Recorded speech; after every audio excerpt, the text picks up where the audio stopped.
Today I answer questions from issue number 70, January 1991. Is the end near? Is quantity no longer a factor in card prices?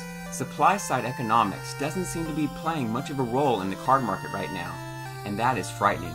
Your recent Reader's Right columns have convinced me to sell all my cards except the older ones when, and I do mean when, not if, the market slows down. Some people are going to realize that there are literally millions of current cards. I'm trying to strike while the fire is hot. For everyone's sake, I hope I'm wrong and their cards will retain their value and still be sellable. After all, a card is only worth what someone will pay for it. From Brian Sutherland in Texas. Well, Brian, you are ahead of the curve.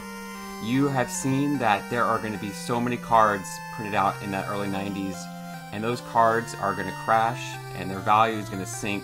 So if you can sell cards while the iron's hot, like you're saying, that is the thing to do. And I think you are going to be way ahead of the game in a couple years when things start taking a downhill turn. And you're going to be real happy, 30 years from writing this when you have your early 80s cards in good condition and have gotten rid of those 91 Fleer. I've got a problem.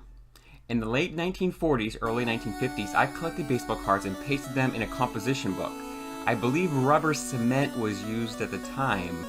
Can you recommend an antidote or suggest how I can dissolve, soften, or somehow loosen the rubber cement so I can remove the cards? From Lawrence in New York. Well, Lawrence, that's not an uncommon thing. If you were a kid in the 40s or 50s, cards were, not an investment. It was something to play with and something to enjoy. So you probably rubber cemented those suckers down in that composition book pretty good. Maybe after all this time, the rubber cement has dried up enough, and hopefully it's non-toxic, so you don't breathe in the dust or something, but that you could maybe just peel it off. I wouldn't use any kind of chemicals on your cards, because that's going to jack them up pretty bad. So hopefully you can pop them off. There might be a stain, so much like maybe a gum stain on there, but hopefully it doesn't take any of the paper cardboard off. But that would be about the best thing you could do. Other than that, good luck with your cards and hopefully things come out alright. Latitude adjustment. Why aren't cards of Canadian players worth as much as cards of American players? Their numbers and talent match up with those of American players, and the teams are just as good. Well, I guess early 90s. Players such as Fred McGriff, Dave Stieb, Jimmy Key, Tom Hankey, Tim Raines, and Andres Galarraga do not receive their just popularity. Guys like Jose Canseco and Don Mattingly are thought of as being much better than some Canadian players when they're really not. These two players are unjustly inflated in price. Also, how much are 1985 to 1988 Donruss Leaf cards worth compared to regular Donruss cards? CPA from Massachusetts. So he's not even from Canada, but he's complaining about the cards not being, players from Canada not being recognized. Well, I'm sorry CPA, but it doesn't get any much better since the Expos are going to be moving out of Canada, out of Montreal. There's only going to be the Blue Jays left, and the Blue Jays are pretty much have been terrible since you wrote this in 91. In 91 was the heyday. If they weren't popular in 91, it's not going to get much better about 30 years later, trust me. As far as their price is all about supply and demand and, who people collect. I mean, if there's not much of a baseball following in Toronto, they're not going to collect as much as, say, like Oakland A's and Jose Canseco and New York with Don Mattingly. And so the prices, go with what people collect and, what cards they want to have in their collections. As far as the Leaf and OPC thing, I think earlier, maybe you're right that the prices were lower. But I think now with the internet, eBay and everything, the fact that there's less cards available raised the price. So I think that the Leaf and OPC cards actually create a higher premium now that there's such a huge consumer market for them, and everybody knows how much Donruss and Topps was produced, and compared to I think a smaller print run with the Leaf and the OPC. So hold on to those OPC and those Leaf cards, that 85 Donruss or 85 Leaf Clemens rookie or OPC Gwyn OPG rookie and all those, hold on to them because they're probably going to be worth more than their counterparts if you want to hold on to them for about 30 years. But CPA, that's just kind of the way the game is played. Popular players are worth more. Figure out. In August 1990's Reader's Right, your reply to Carl Abrams was that collectors generally can expect to get about 50% of retail prices for their cards. I recently paid $20 for my 1990 top set, which is listed at $25 in your high column. The high column. If I understand you correctly, 50% of $25 is $12.50. Have I lost $9.50 at the onset? Am I being ripped off? Are other true card collectors being ripped off? Are the only people making money in cardboard? In cardboard, the cardboard company? Oh, people making money in cardboard, the cardboard companies? The dealers, the speculators, and the publishers of magazines such as yours? Please correct me if my thinking and figuring is wrong. Ralph Black from California. Thanks, Ralph, for representing California with this great question here. Things diminish, and when you're buying things retail, the price is going to drop if you're trying to sell things back because they have to make their money. Kind of like Pawn Stars. If you ever watch Pawn Stars, they have to buy it low so they can sell retail high. Now things have kind of flopped. In your day, it was kind of was a bummer. You had card shops and you had dealers and stuff, and if you wanted to sell things back, you really had to sell them back for lower than you bought them for. But now with the internet, the collector's market has grown so much with eBay and everything that you can buy things, and now you can find collectors that might pay more than you even bought it for. So a lot of people can buy things even from a dealer. A dealer can make their 20% off of something or whatever, and then you can actually sell it to another collector and make an additional 20% and become the role of the dealer. So things have flip-flopped a little bit. So I think, Ralph, you're going to be a little less pissed if you're in the card collecting business or card collecting hobby still 30 years later, that you can buy, or not the 1990 top set maybe, but you can get things from a dealer or from your card shop and then possibly even sell it and make more money on eBay just because the market's so much larger. You figured us out. I've been reading the Second Look column for a while now. I found that in order to be a hobby superstar, a player has to do one of three things. He must be a highly touted rookie, yes. Excel in the postseason, nah. 3, have one spectacular season, yes. If a player never does any of these things, he'll never top the hot list or the cold list. Collectors don't care about consistency unless the player has already made a big splash. That's why dealers can hype things so much. Yes, from Philip Vignick from Washington. Philip, you hit on the head. That's pretty much how things are. People get a lot of hype, and it's not going to change. I mean, over the next 30 years, that's going to be pretty solid. It's just kind of the way it goes. It's not... I mean, rookies come in, and they get hyped, and their prices go way up. And then the second year, it's all about the new rookies. It's all about who's out now. So that's not going to change. So don't think that things are going to get any better down the road. 30 years from you writing this, it's about the same. Consistency does count when you're talking down the road. As far as the hot and cold list, the hot and cold list has pretty much been replaced. If it was now, the hot and cold list would basically be the top 100 prospects.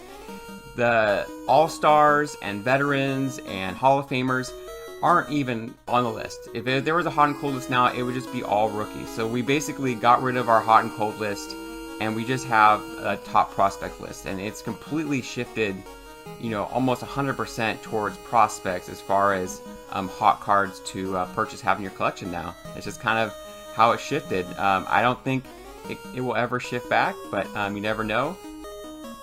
Overzealous collectors. Why is Todd Zeal's 1989 Upper Deck Extended Rookie Card 754 worth more than Terry Steinbach's 1987 Donruss Rookie Card and Benito Santiago's 1987 Donruss number 31? Both Terry and Benito have proven themselves as good big league catchers. Todd has not. Terry from, looks like, Pennsylvania. So Terry, there's a bit of a news flash, but 1989 Upper Deck is pretty much pretty awesome for collectors, and the Donruss is was overprinted and the prices are low, and it's just because it's 89 Upper Deck. It's it's just the card brand that makes it more valuable. And of course, Todd Zeile in 1989 or whatever is a rookie, and was, I guess, started out as a catcher. But as in the future, I knew him as basically a third baseman. I didn't really know he started as a catcher. But anyway, Terry Steinbach and Benito. I don't know what to say. I don't know what to say about that. It's just in the future, it's not going to really matter between a Todd Zeile and a Benito and Terry Steinbach rookie cards are all kind of faded into this big mass of late 80s, early 90s rookies. So there's not going to be a whole lot of difference as you go down the road. Right now, I know it's very blaring and polarizing to see like Todd Zeile is hype, and then Benito and Steinbach are like great players and they don't get any hype, but as time goes on, time will tell that they're all kind of in the same group, and it won't really bother you too much 30 years down the road, so I wouldn't worry about it too much. Respect at last. It's great to see Score finally get the respect in 1990 that deserved in 1988. Upper Deck arrived onto the baseball card scene like a noxious yuppie, proclaiming that it purposely was going to produce high-priced cards and acting as if we, the lowly collectors, should be glad they are around. Score's pictures and card backs are better than Upper Deck's and within the price range of the common folk. Let the yuppie card buyers choke on his, or currently, or hers, $2 Upper Deck packs. From Paul in Florida. Paul, you are... man. Okay, so Score... I'm glad that Score got respect in 1990. Score lost a lot of that respect over the years, as many cards did. But Upper Deck, well, I mean, as I know, 91 Upper Deck did, I don't want to talk about that. But anyway, the bottom line is, as things progress, you got to put out money if you want to make money. If you're buying cards to try to get big hits and make money off of it, you got to put the money out there. If you're just collecting because you're having fun and you go to the dollar store and buy a bunch of cards, or you buy a $5 Fairfield box and you just enjoy collecting the cards, you can do that. You just can't have it both ways. And I know that it's a lot of transition right now for you, Paul, with these new packs coming out and the higher prices. And I know Leaf, I think, had like some higher price cards as well. And it's just a new thing, but it's not going to change, and you got to get used to it and just decide where you're going. Are you going to put out money to try to hit big cards, or are you just enjoying collecting and going to buy the lesser expensive cards and just enjoy collecting? You kind of have to choose, unfortunately, and this is where it really started for you, and it's just going to keep on progressing over time, so you just got to figure out where you are with cards. Kudos for the kid. Oh, maybe it's about Griffey. Your magazine is great except for one thing. Give more credit to Gary the Kid Carter. He has more than 300 home runs, more than 1,200 RBIs, the NL record for putouts and games caught. Okay. 2 All-Star MVPs, 11 All-Star selections, and a solid lifetime batting average, which he didn't list. He's also just 36. Carter is respected by his teammates and gives to lots of charities. He's never done drugs and hasn't been busted for anything. Pete Rose, Dwight Gooden, Wade Boggs, I'm not sure what Wade Boggs ever did, but Darryl Strawberry and others who have had various personal problems have been on your cover. Carter hasn't. I think Carter is Hall of Fame material and he should be recognized as such. From Jeff from Virginia. Well, Jeff, Gary Carter, I don't know what to say this, just nobody really cares about Gary Carter, unfortunately. I don't know, I think he played for the Expos for a while there, and that didn't help things, but I don't know what to say. Even now, Gary Carter is like one of those guys where, I mean, his rookie card is like one of those ones you kind of have, but it's kind of like, for me at least, it's kind of convenient. It's like, hey, I get a good deal on a rookie card for Gary Carter, but you don't really seek out Gary Carter rookie cards.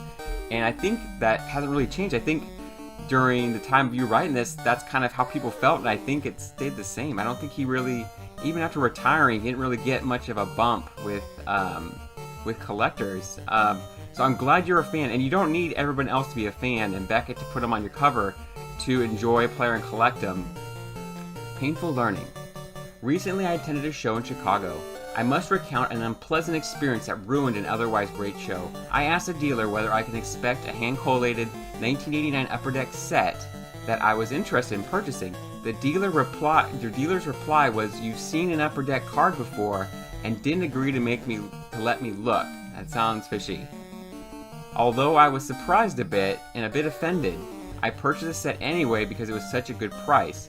Foolishly, I didn't open the box until I got home. The set was missing cards number 7, David West, 18 through 182, including Mark. That's a lot of missing cards. Mark Grace, Nolan Ryan, and Will Clark.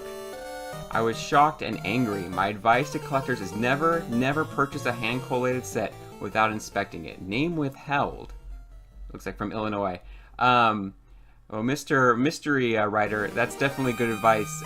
Even now, any kind of sets, at least look for the cards that are important. I hope, as long as you had to tell you the truth, as long as the Griffey was in there, I mean, you're fine, to be honest. I mean, 89 Upper Deck, as long as the Griffey's there and in good condition, although you didn't really care about condition then, because you didn't grade cards, but anyway, it's good advice.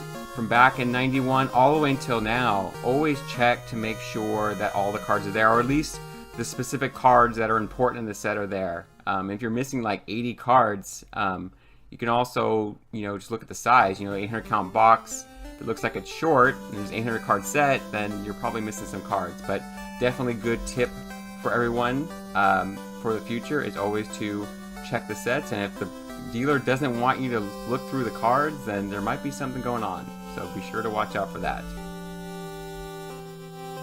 Last one, Upper Deck fan.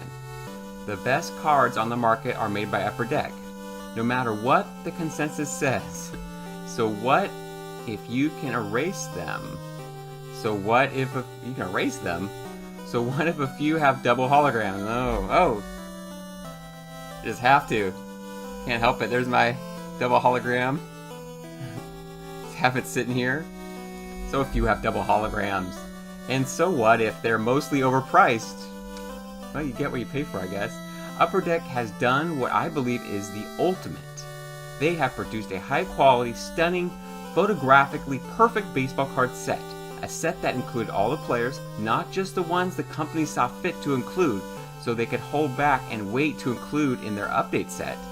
Then, as if a beautiful set of cards wasn't enough, they fulfilled a dream of mine by including update cards in their packs so gamblers like me don't have to buy an entire extended set to get one card. What a great idea, Christopher Lee Rizzardi from New Jersey. Well, Chris, Upper Deck definitely has a lot of opinions, pros and cons. Still talking about the 89 set back in 1991. But I didn't know that they had the extended sets in packs, and Upper Deck was the first one to do that. So I forgot that the extended rookie cards came in complete sets and not in packs. Of course, now you get some 89 Donruss, and it's the high series. Then you're not too happy about it. But I mean, I guess that's pros and cons, though. I mean, you say you can pick up a card, but how many packs do you have to buy to get that one rookie card you're looking for? Before with the sets, you could get the complete set of the extended rookie cards and get the cards you wanted. Now you get the pack hunt, which was a great idea for Upper Deck, and that has flourished now with all the update sets that have followed. Well, thanks for watching. Don't forget to like and subscribe. And if you want, leave a comment down below. And don't forget to hit that notification button so you won't miss any of my future videos. Well, have a good one.